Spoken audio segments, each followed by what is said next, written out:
Halo Sobat Samuel, ketemu lagi dengan saya Fitra Faisal Hasya di Senior Economist dari Samuel Sekuritas Indonesia. Seperti biasa, kita akan membahas apa yang terjadi seminggu yang lalu dan menerawang seminggu ke depan.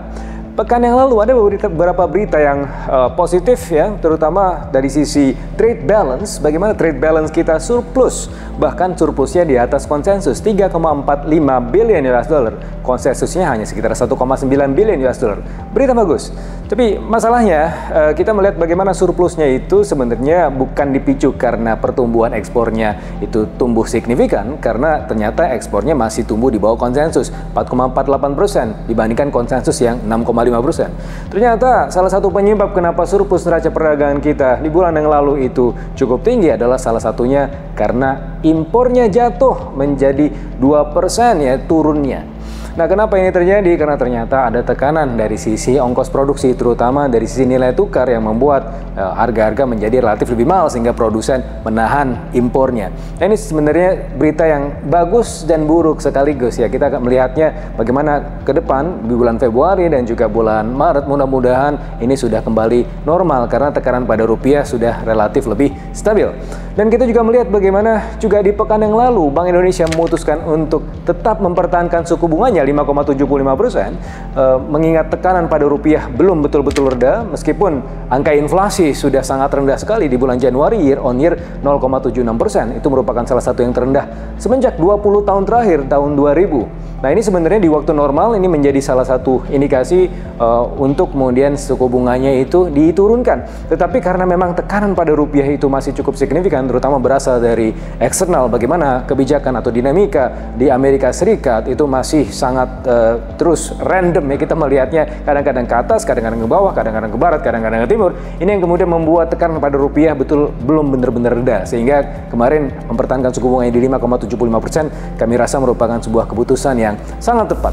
Bagaimana current account defisit kita masih tetap defisit selama 7 kuartal berturut-turut.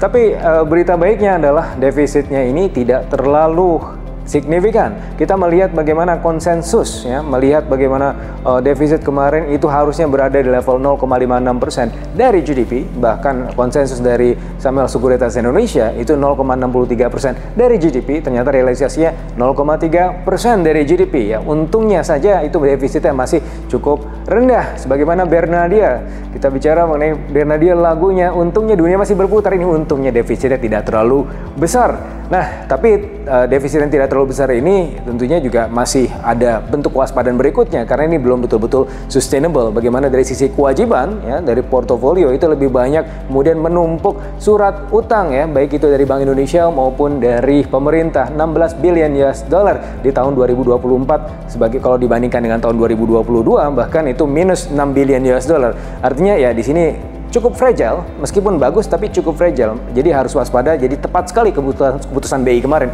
untuk mempertahankan suku bunganya supaya tekanan pada rupiah tidak betul-betul signifikan. Ada mekanisme pertahanan lewat jalur suku bunga. Sekarang bagaimana market? Kita akan lihat.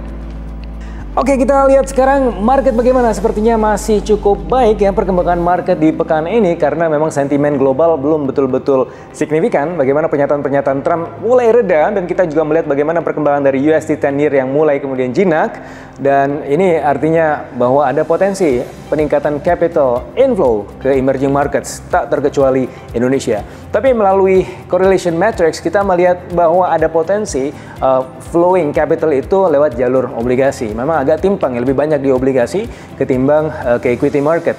Maka kita juga lihat meskipun dua-duanya mungkin bisa saja positif di pekan ini, tetapi mungkin perkembangannya dari sisi yield trade, ini perkembangan dari bond market jauh lebih menjanjikan dibandingkan dengan equity market di pekan ini. Dan mudah-mudahan di pekan ini juga kita juga melihat ada pengumuman Danantara. Mudah-mudahan ini sebagai berita positif juga, katalis domestik buat market kita. Sehingga kalau kita melihat perkembangan Danantara ke depan, ini bisa menjadi semacam liquidity maker buat equity market kita. Dan mudah-mudahan ini ada sebuah respon positif dari pasar sehingga akan ada rebound berikutnya di pekan ini. Di equity market sendiri itu masih akan bergerak di antara 6.720 sampai 6.800 ya, perkembangannya masih cukup positif. Tetapi kalau dibandingkan dengan yield rate di bond market akan beredar di antara 6,7 ke 6,8, bahkan dalam potensi yang sangat positif ya. Kemudian kalau skenario yang positif, kita bisa melihat bahkan bisa menembus 6,6, tapi itu adalah skenario yang paling ideal di pekan ini.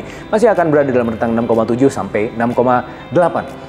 Untuk equity market sendiri yang masih oke, yang pergerakannya itu di atas pergerakan pasar secara umum, kita melihat bagaimana di indeks cyclical, finance, property, teknologi, itu adalah hal-hal yang diperhatikan sektoralnya. Terus kalau kita lihat tadi perkembangan bagaimana di IHSG masih akan berada di level ya tidak terlalu tinggi, tapi juga tidak terlalu rendah, 6.700 sampai 6.800-an.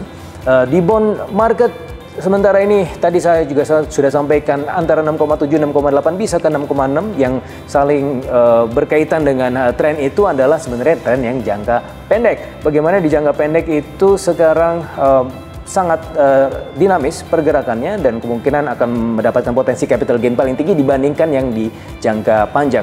Berarti silakan mengkoleksi yang di bawah tenor 10, terutama yang 789 tenornya.